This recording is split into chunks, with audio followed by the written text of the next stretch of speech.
था, लेकिन उसमें एक गुनाह हुआ। मैं आज जिस शख्स को के बारे में बात करने आया हूं, मैं जब बैंक में था, पढ़ा करता था, तो सोचा करता था कभी इन लोगों से बिलमुशाफा मिलूंगा। फिर मेरी इन सब से मोहब्बतें हुई। इन्होंने मुझे जितना प्यार दिया, फर्दन फर्दन ये जितने लोग बैठे हैं, मैं उन मोहब्बतों को कभी नहीं भूल पाऊंगा। मैं कहीं भी हूं, खुदा की कसम, मैं आपको कसम खा के कहता हूं, मैं खुद आपसे जो मर्जी जली कटी बात कर लूं, मैं किसी को इजाजत नहीं देता आपके बारे में बात कर। और आपसे मेरा मान है, मेरा रिश्ता है, अटूट रिश्ता। मैं उनको ये भी समझाया करता था, जब बहुत पहले, मेरे पौने 18 साल के, ये और मैं एक दिन इनका इंटरव्यू सुन रहा था और ये कह रहे थे कि मैंने 8 साल पहले कहा था कि बगैर पंजाबी फिल्म की इंडस्ट्री नहीं चलेगी। तो आज मैं इनके मुंह पर बताऊं आपको, मैंने 8 साल 1 महीने पहले कहा था कि पंजाबी फिल्म के बगैर आप इंडस्ट्री चला ही नहीं सकते।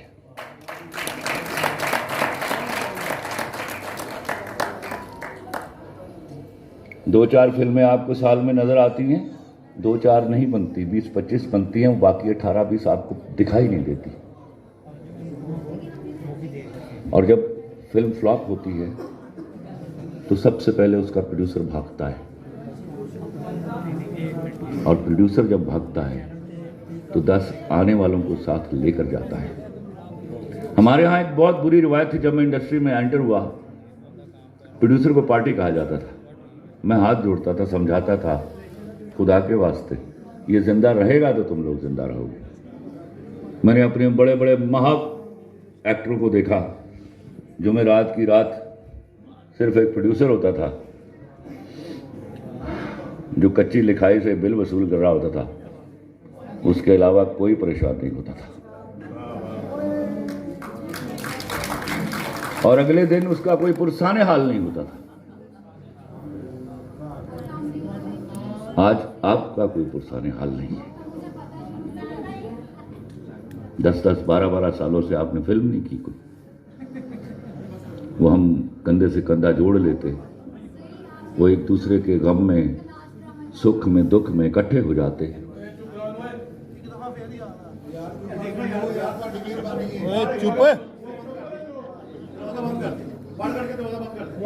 तो इंडस्ट्री आज इस बर्बादी का मुंह न देख रही होती।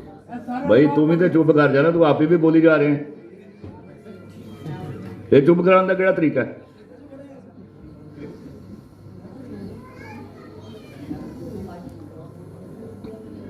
मैं शायद उन लोगों में से हूं जो आज भी, जब अपने इन सब दोस्तों को, इनको मैं बुजुर्ग कभी भी नहीं कहूंगा, अल्लाह इनको हमेशा जवान रखे, लेकिन एक बात तो तय है कि उम्र खा जाती है हमें।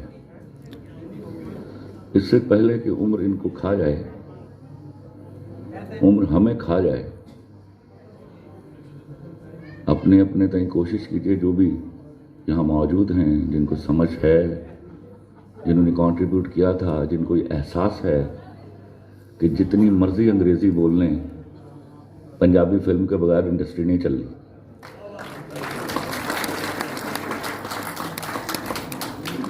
वो जब मैंने नया नया सुना ना, I was Urdu medium guy, you know, तो मुझे गुस्सा आता था। उस वक्त तक मैं 3 दफ़ा टॉप कर चुका था यूनिवर्सिटी में, अंग्रेजी में स्पेशली। तो मैं आगे से कहा करता था, I don't know, you know. इस जुमले ने खा लिया हमें। फिर क्या नहीं अंग्रेजियां बोलते थे, आंधी किसी ने भी नहीं।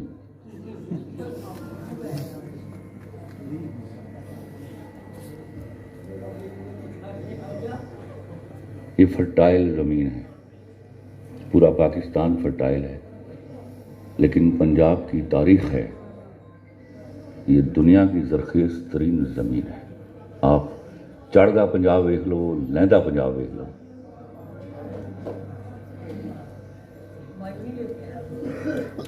सिवाय इसके मैं क्या कहूँ, मैंने पहली फिल्म इनकी देखी थी वैशी जाट।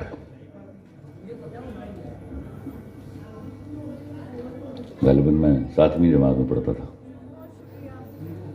तो अम्मी का गिलास पित्तल का बेच के ते पैसे पूरे किए सर में टिकट थे।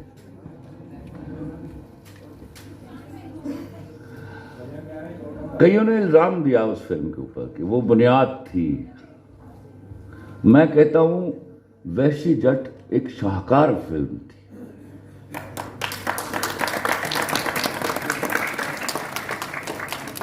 मैं जिंदगी में बड़ी फिल्मों के बहुत कुछ भूल गया, मैं उसका रोशना नहीं भूला।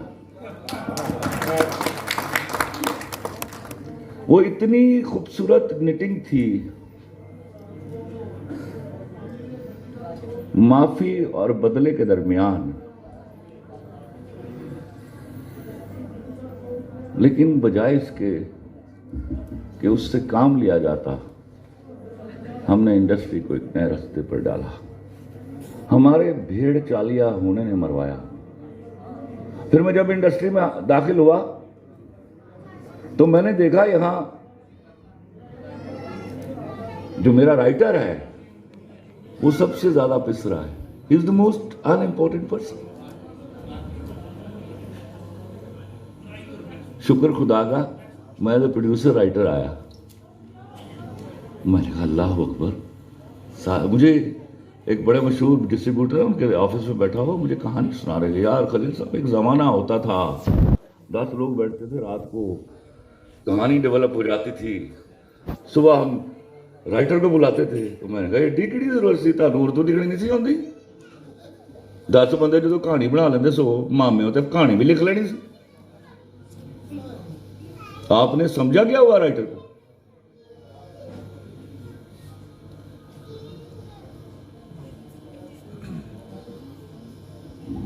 आपने बेअदबी की, जो अदब का वारिस था उसकी बेअदबी की थी।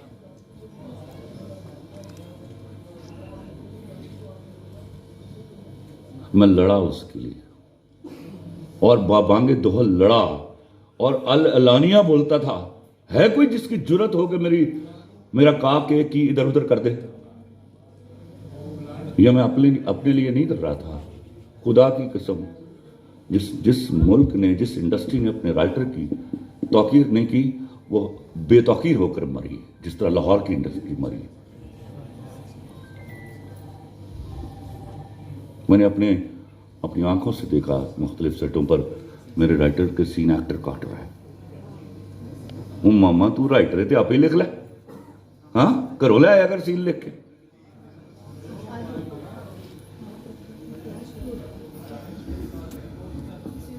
ये कितने गुनाह हैं। फिर हमारे यहाँ एक और वाकया जो सबसे बुनियादी आज सब लोगों के सामने, मैं गाना रिकॉर्ड करा रहा था ये हॉल में, तो मेरे पास दरखास्त आई कि वो ये हॉल मेरे पास था एवेन्यू स्टूडियो का, तो हमने ज़रा गाना चलाना है फिल्म का।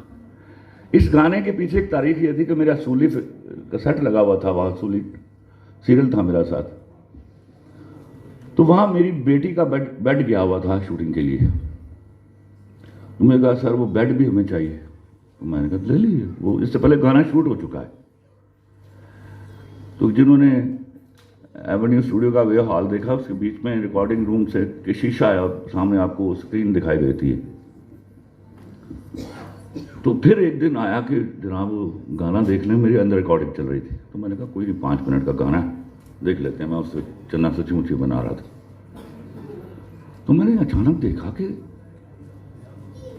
हॉल जो है वो खचा खच भर गया, तिल धरने की जगह नहीं।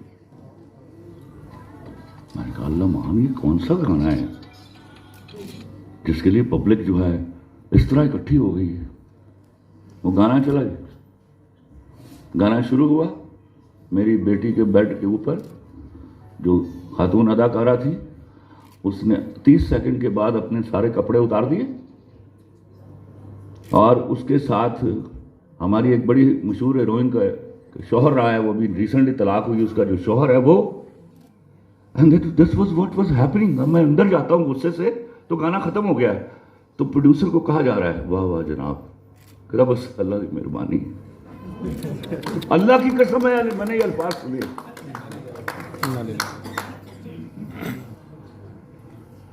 वो बेड में लेकर वापस अपने घर नहीं गया। आपने ये इबादत की तरह करने का काम था जिसमें कुफ्र के मर्तकब हुए आप।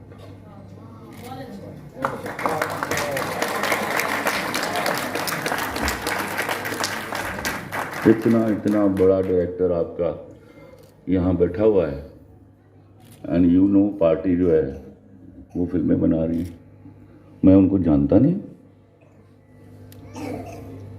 पल्ले नहीं थे लाते करती मेला मेला।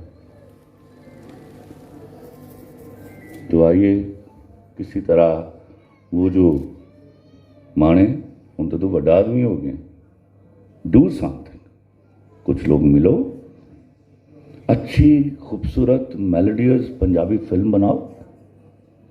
80% रेवेन्यू पंजाब से जाता है।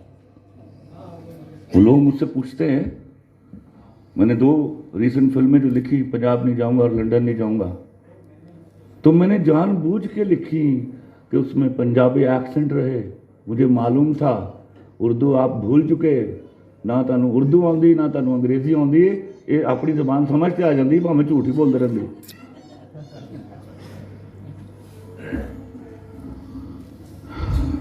ये सफ़र होगा रिजुविनेशन का, इंडस्ट्री को दोबारा जिंदा करने का,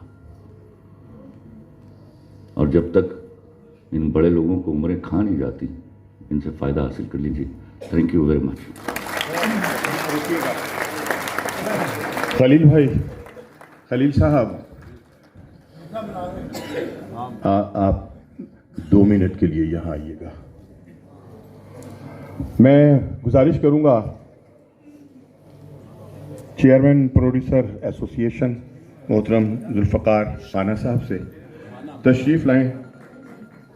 अल्ताफ़ भाई, अल्ताफ़ साहब आप भी आइएगा। सर नासिर अदीब साहब, आपसे भी गुजारिश है, एक सीनियर है जो हमने खलील रहमान कमर साहब को देना है, अवार्ड है एक, तो ये अगर शहजाद रफ़ीक भाई आप भी आइएगा, और सुदी भट्ट साहब आप भी तशरीफ़ लाएं। ये एक अवार्ड है जो हम दे रहे हैं खलील रहमान कमर साहब को, और मैं चाहूँगा कि इसमें आप तमाम लोग जो हैं वो मौजूद हों।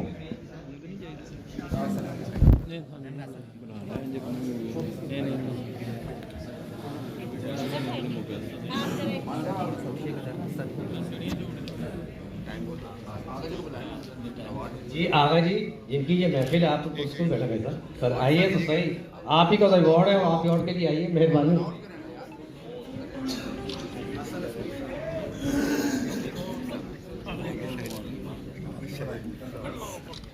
जी ये अवार्ड है, ये मैंने गलत अनाउंस किया, आगा जी का ये अवार्ड है, और ये तमाम दोस्त जो हैं उनके मौजूद हैं।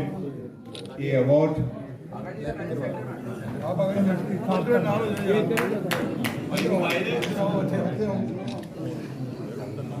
एक मिनट यार, एक मिनट ठहरो। हेलो, आपकी तालियां तो होनी चाहिए। एक मिनट, परवेज कलीम साहब,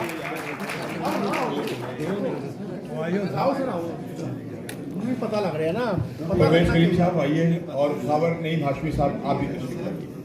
आइए। दोस्तों, मैं तो बगैर अवार्ड देने तो पहले गल करनी चाहता। जावेद रजा साहब भी मुझे नजर आ रहे हैं, प्लीज आप भी तशरीफ लाइए। जावेद भाई।